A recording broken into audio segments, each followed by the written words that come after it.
The incompetent administration that Kanks is running, you guys, there is a massive, massive foreign policy blunder for the ages. And this old queen, here's what he does the day after he meets Mom Donnie. Here he is talking about Ukraine, dressed rather peculiarly for him. Play the clip. Final offer to Ukraine? No, not my problem. No, would like to get the peace. It should have happened a long time ago. The Ukraine war with Russia should have never happened. If I were president, it never would have happened. Okay, stop him right there. The Ukraine war, the Russian war against Ukraine happened because Vladimir Putin did it. He continues constantly with his post-Mom Donnie crush scarf on. He continues to promote Russian and Kremlin talking points every chance he can get because, you guys, it becomes so obvious to everybody who's paying attention that this guy is compromised by Vladimir Putin. And before we dive into all of this, let me show you how much the internet is making fun of his outfit. Put this up. Here, Cucktard tweets, grown men dressing like their idols is so gay and beta. And so here we have this guy nobody takes seriously except for the base cult. And I want everyone to know Pumps is on vacation all week long. So my husband, Josh, is subbing for her. Let's dive into this story. This is a massive foreign policy blunder, and it is straight from the Kremlin. And I want to remind all of the national security Republicans, history is recording you. So I'm going to try to break this down for everybody so that they can understand it. Put up the first slide. Okay, the Trump administration has a full 28-point Ukraine-Russia peace plan that was leaked to Axios. The Europeans have seen this, and everybody was like, hold up a second. The United States could not have drafted this. This had to have come from the Kremlin. Put up the second headline. The plan was drafted by Trump's envoy, Steve Witkoff, with input from Secretary of State Marco Rubio and Trump's son-in-law, Jared Kushner. Witkoff also consulted with Russian envoy Dmitriev on the plan. Okay, here's what happened after this, Josh and viewer. Marco Rubio called some senators and said, this is a plan from Russia. This is not drafted by the United States.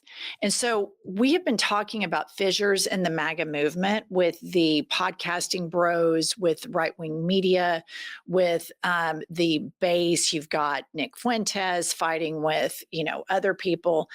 Within the administration, there's two different sets of foreign policy going on. Steve Witkoff, who clearly is a Russian asset, Jared Kushner, who is basically on the Saudi payroll, who said, I will have nothing to do with Trump 2.0.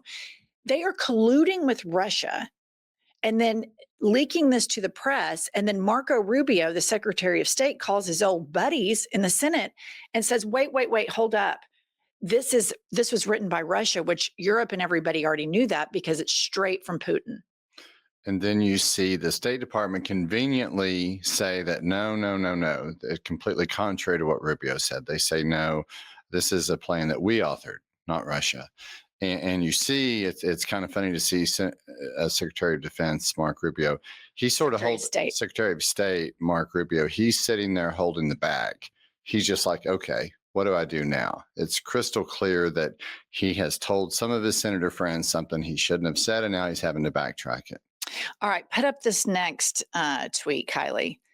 So Capitol Hunters said CYA, which is cover your ass clash. Marco Rubio now denies the U.S. had any input into the savage 28-point ultimatum to Ukraine, says it's from Russia, but Axios reporters who were leaked the plan claimed it was written by the United States, Witkoff and Rubio. So Witkoff is lying to Axios and saying Rubio had something to do with this. Rubio's blindsided by it, and he leaks to the press. And here's what Philip Kowski has to say regarding this.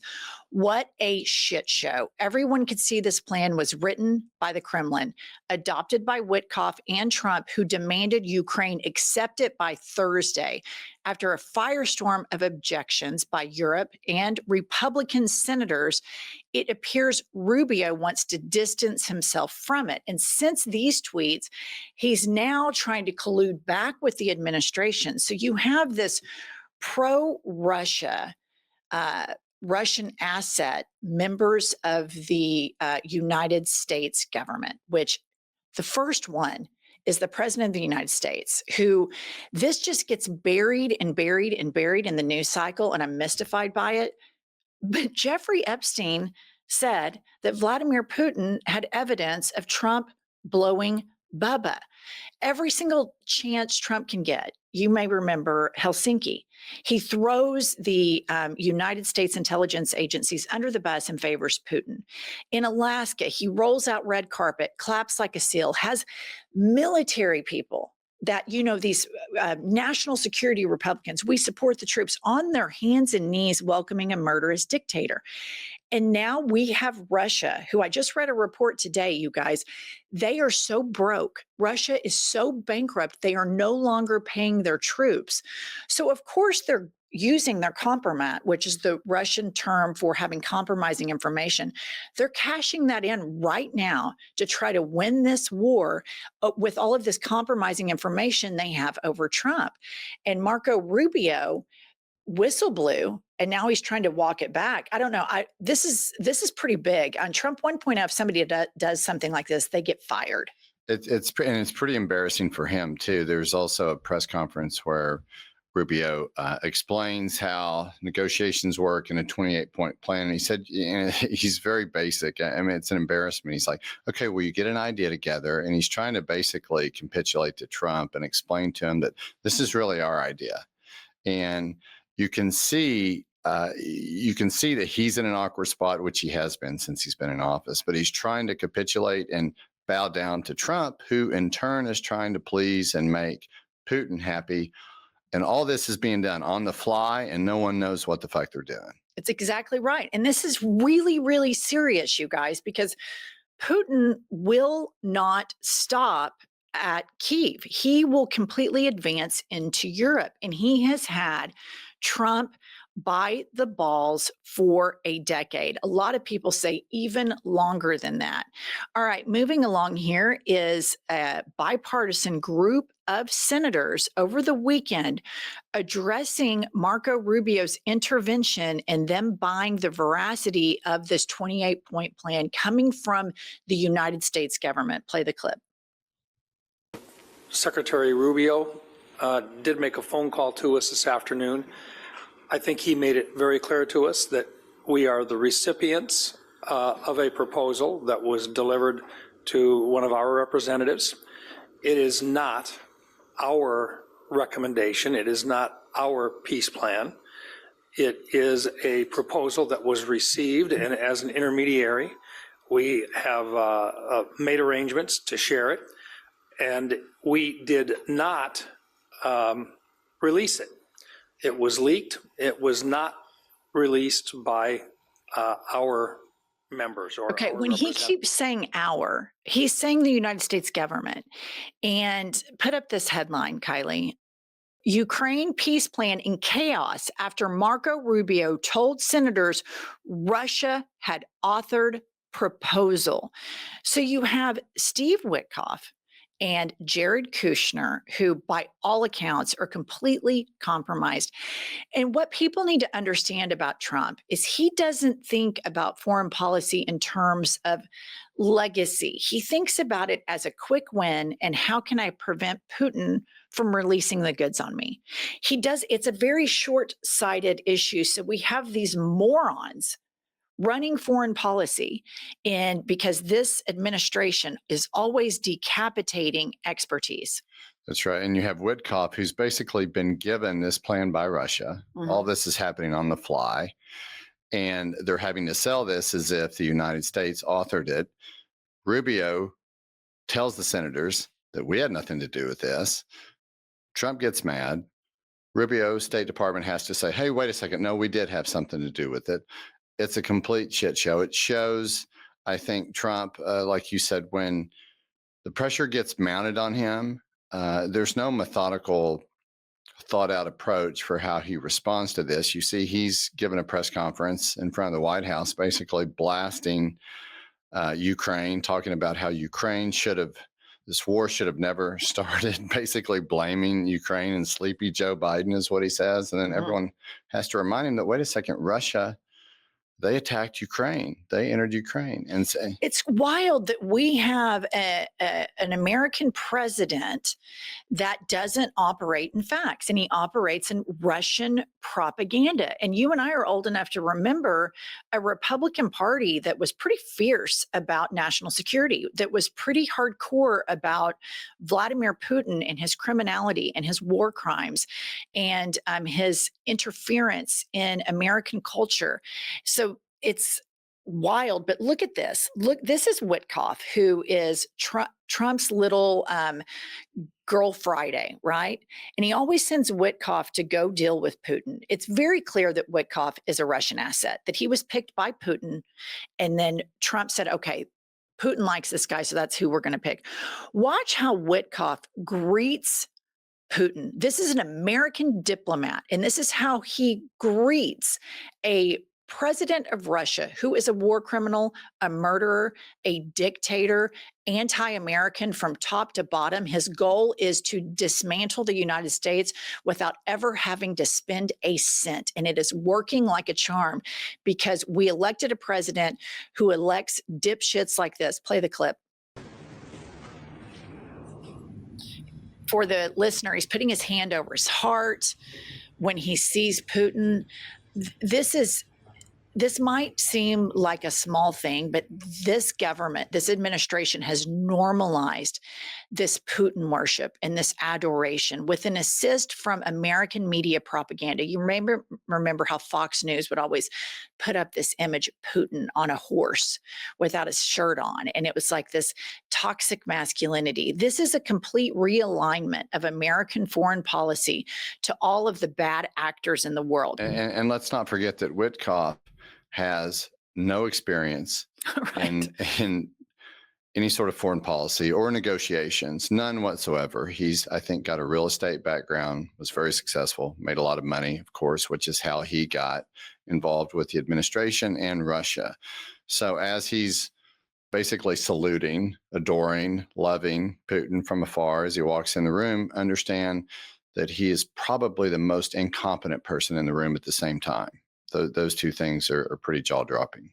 Completely agree. And of course, Kanks is completely spiraling, throwing feces on Lie Social, put up this response. So he goes crazy on True Social. We have the cat blogs. He's talking about sleepy Joe Biden, the 2020 election being rigged. And he goes on and on and on because he's losing his shit because, as Anonymous tweets above this, Trump meltdown because Ukraine refuses to surrender to Russia, which may trigger Russia to release the possibly Epstein-linked blackmail they have on Trump. And you guys, it is just as obvious as all get out that Donald Trump is compromised by Vladimir Putin. They have the goods on him. You may remember, Josh, the reporting when they were in Alaska and they went behind closed doors, and then the Trump administration comes out and the press pool said they looked like they had all seen a ghost. They looked ashen. They were all supposed to have lunch, and Putin tucks and rolls out. So basically, I envision this. This is just my opinion. They get behind closed doors, and Putin's like, "Listen up, motherfucker. You're going to do what I say, or this is going to be released." And it's probably a picture of the president of the United States on his hands and knees blowing somebody named Bubba. And the fact that the Democrats are not really, really, really beating this drum. He is compromised. Jeffrey Epstein, who continues to protect, his brother came back out and said, "Hey, FYI, the blowjob in question wasn't Bill Clinton. It was some other Bubba. He doesn't deny that this thing took place, and nobody's even talking about this. And we know the Republicans are keenly interested in blowjobs because we remember the hysterics over Bill Clinton, wherein they finally impeached him. That's right. And it's unfortunate that the Democrats are given all of this material. I mean, it's a wealth of knowledge or information that they have against Trump, Epstein, the whole thing, and their inability or ineffectiveness in using that information just in simple messaging. That's what makes a lot of people like me that are somewhat progressive liberal Democrats very upset with the party, is that you've been handed this stuff. Just go use it. And to watch the thing, all you need to know about President Trump, and you've said this before, is that this person is incapable of not saying something mean about someone. Doesn't matter who it is. He's never said one mean thing, one disrespectful thing about Vladimir Putin ever in the history of his political career. That tells you all you need to know. And Putin humiliates him regularly. And he is the president of the United States, the most powerful person in the world. Russia needs him. We don't need Russia. In fact, if he were to be serious right now and partner with our European allies, Russia is so run thin right now. They're not even paying their soldiers. Their economy is in complete tatters. But this president is bending the knee to the most weak Putin has ever been. This is a massive foreign policy scandal. It's not as juicy as all of the other stuff, but the juice is in this. And this is the problem when we have a compromised president.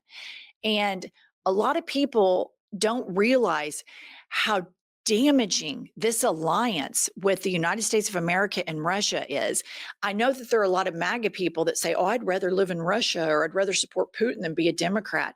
You guys have been propagandized by Russian trolls for a decade. This America First movement is, all of these accounts are offshore, indoctrinating you to believe this bullshit. This is wildly dangerous. And I think Marco Rubio is going to be on the chopping block soon because this Trump 2.0, he surrounded himself with yes men. And this is the first time in this administration you've seen a real fissure here. So it's going to be interesting. I think the firings are going to be coming soon because this movement is in shambles. All right, that's all we have for this episode. Pumps is on vacation with her family. Josh is subbing this week. We'll be back later with more news.